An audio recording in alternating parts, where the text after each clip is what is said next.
Hello. Do you believe that peace only really comes through calm circumstances? Through those moments that you or I as individuals just love and experience a calmness and a serenity. Maybe it's for you, it's at the beach. For me, it's hiking or being out in nature. Um, and it could be different for every one of us, but it's an absence of stress, maybe absence of trouble, of stressful or decision making or work, etc. Now, I'm not denying that there can't be peace in that. Definitely. And do we need those breaks? Yes. Do we need circumstantial breaks? Yes. We need the mountains and the valleys, if you want to say that, right? Um, but is that the way God sees it? That really did Jesus promise peace because of circumstances, or was he promising peace beyond circumstances, beyond trouble, beyond the storms in life is kind of where we're going today, beyond the grief, beyond the loss, beyond the trauma, beyond the stress and the lack of and the problems of what am I going to do? How am I going to figure this out? I believe he wants us to experience that beyond our circumstances, and it comes from within, and he wants to give it within. Jesus said to the disciples, "Peace I leave with you, my peace I give to you, not as the world gives, do I give unto you." He, after his resurrection, it says he breathed on them in John, and they received the Holy Spirit. So today we're going to read Mark chapter 4, verses 35 through 41, and it's many things we can talk about with this topic, but I'm going to go with the storms in life, and it is partly coming off of a Zoom that Gary Rowe just had, and I'm so honored to be mentored somewhat by him. And so this is one of the passages. It is about a time on the boat with the disciples and Jesus. Okay, so I'm going to read this, and then I want you to think about, as I read it, what are some of the facts in this story. We're going to assume that this is not just a physical storm, but this represents storms in life, because anything we go through can be a storm, a physical storm like the storm on the lake that they were on, or the body of water that they were on, but it applies to losing a loved one suddenly. It applies to losing a job, or losing a friend, or anything that just shakes us up and is not something we're expecting, or we don't know how to go through it or what to do, and we get afraid. So I think this applies to everything. So that's my assumption here. So think along with me. What is this? What are some of the definites here? What's definitely going on here in this story? Okay. So it says, that day when evening came, he said to his disciples, "Let us go over to the other side." Leaving the crowd behind, they took him along, just as he was in the boat. There were also other boats with him. A furious squall came up. A furious squall, a bad storm, a really terrible storm. Okay, we're not just talking about a little one. Wind whipping back and forth and all kinds of stuff, right? Probably lightning and everything. And the waves broke over the boat so that it was nearly swamped. Jesus was in the stern, sleeping on a cushion. The disciples woke him and said to him, "Teacher, don't you care if we drown?" "Don't you care if we drown?" they said. He got up, rebuked the wind, and said to the waves, "Quiet! Be still."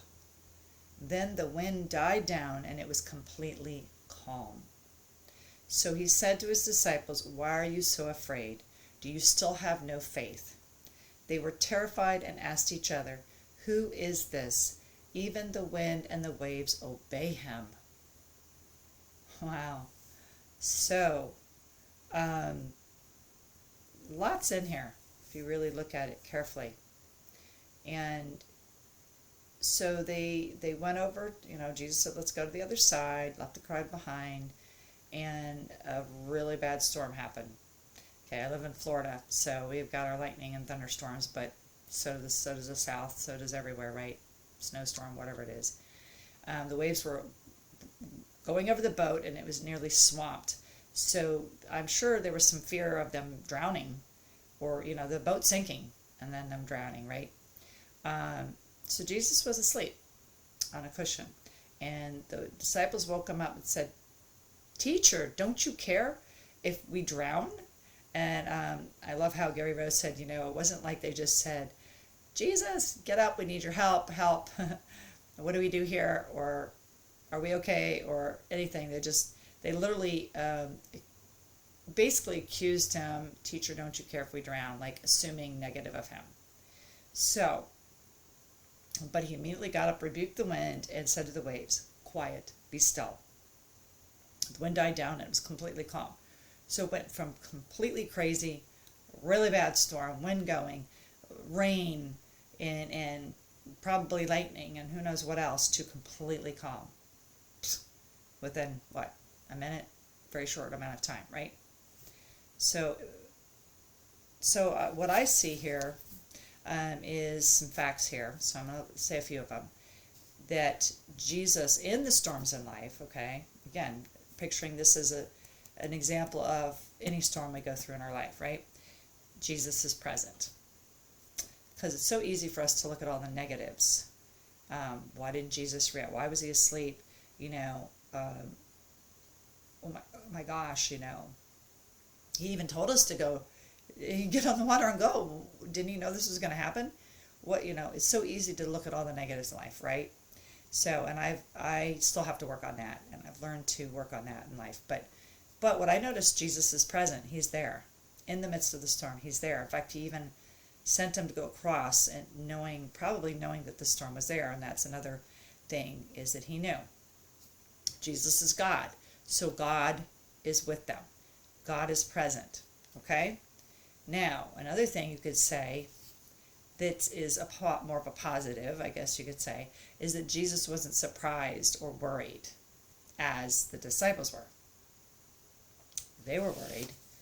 They were surprised. They were shocked. They were flipping out, whatever word you want to say. But Jesus wasn't. He was asleep. He felt comfortable to be asleep in this.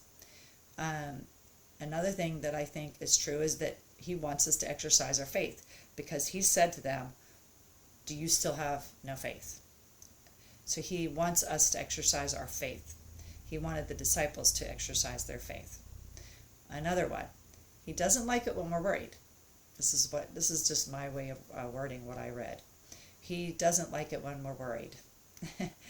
So he wasn't afraid about the storm or flipping out about that. He was more concerned about them being afraid and why they were. And it seems like he's saying, why are you choosing to be afraid? Because why are you so afraid?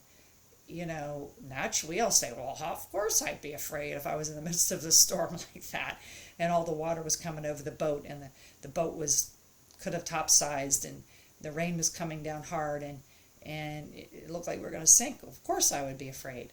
But Jesus seems to be saying, why are you choosing to be afraid? And so that's another one I noticed. Another thing I noticed is that Jesus has authority over the elements or the weather. The Lord God, Jesus, has authority and power over the weather, or the elements, or the storm. He has power over it. He can stop it. That doesn't mean he always does, but here he does. He stopped it, and he says, "Quiet, be still," and it happened immediately. So he has authority and power, okay, that we don't have. And then another one I wrote down is Jesus can cause immediately calm or peace. He can cause physical calm or peace. He can stop the storms. He can cause immediate calmness or peace. But he seems to, even though he did that, he still, after that, was like, why are you not having faith? Seeming to mean that something within could have calmed them, even though the outside was a storm. Even though it was crazy on the outside, they could have known, could have had faith that would have caused a calmness or peace within. Seems like that. And then the last one I wrote down is that if we're doubting his goodness or his care because they said, teacher, don't you care? It's how many times do we all think because of our circumstances, maybe it doesn't seem like people around us are caring right then, or our friends are caring, or they've abandoned us like in our grief, which happens, or whatever it is, people are not showing up the way we need them to. So all of a sudden we think God doesn't care, or we think the people don't care, and that is not necessarily so either. So this seems to say that if we're doubting his goodness, his care, or his love, right, we are in the wrong, not God. We are in the wrong, not God. That seems to be what Jesus is saying here, because he corrects them. He doesn't say, oh, thank you for waking me up so that I could stop the storm. He doesn't say that. Or I'm so sorry you were afraid about the storm. He doesn't say that. He doesn't even look compassionate here. So all those are true. And then we can also talk about verse 41 where it says they were terrified. Okay, here they were scared of the storm, but now they're terrified about Jesus. Who is this? Even the wind and waves obey him. So that just goes back to the authority that he has and that they realized he had. So that's all I'm going to say about that specifically. But does that speak to you? Does that touch you? I got to get back in the Word more. I need to read the Word more. But if we really break it down, and sometimes when I hear somebody share it like Gary Rowe did the other night, it showed me more. I learned more from it because we were all talking and discussing it, and even could get on and ask questions and share our viewpoint of it as well. So it was like a Bible study, really. And it was very powerful. So that really touched me. I hope this speaks to you and you get in and read it yourself, as I am as well. And the song I want to mention with this song is called Peace Be Still by Hope Darst. And beautiful, beautiful song. It actually talks about the water in it, and the storms. But then she, about halfway through the song, starts repeating over and over again, faith, rise up, let hearts believe, faith, rise up, hearts believe, something like that. Let faith rise up in me. So I think it's a very appropriate song for this what I've shared today in Mark 4. And if you're just really struggling with peace, or you've never experienced peace, you don't even know what peace is, but you want it, peace is like gold to me. So if you really want to learn how to walk in peace, I believe I could probably help you. I would love to find out the opportunity to meet you and do a whole hour together with no cost whatsoever, and see if I can help you, see if you would like to get some help and coaching from me, because I just so want to help more people experience God's peace. And am I perfect at it? No. But have I come a far way? Yes, I have. Through my daughter's death, through the trying to fight to get custody of my grandkids and not being able to, and then having to let them go completely. Talk about no problem having no peace. And I can really see how God gave me supernatural peace after my daughter's death. And I know partly it was people praying for us. I know partly it was just him saying, I'm there, I'm with you, I care. This isn't what you thought was going to happen, but I'm here with you. So his peace to me is definitely a sign that he's with me. And Jesus was with them in that storm. And they did, at least they went to him, right? At least they went to him. And even with their accusation, they still woke him up, and he still responded. So we can give the disciples credit for that, and we need to be that way too. Even if you're not at the point of totally trusting God to give you peace inside of your heart and mind, in the midst of all the things you've gone through or going through, call on him. Do what the disciples said, even if you say, I'm not sure if you care about me, I'm not sure if you love me, help. Jesus, it's better than not calling on him at all, because he will show up and he will help you either way. That's how much he loves you. So I'm so excited to share this message with you. I hope you subscribe to my channel, and there will be a link in the description of this video for you to click on and set up a time for us to meet. I would love to meet you and see if you would like me to help you to set goals and learn how to walk in peace on a daily basis and find peace. So God bless you. Bye-bye. Julie Kettles. Julie Kay, helping you find your way through grief and loss. So long.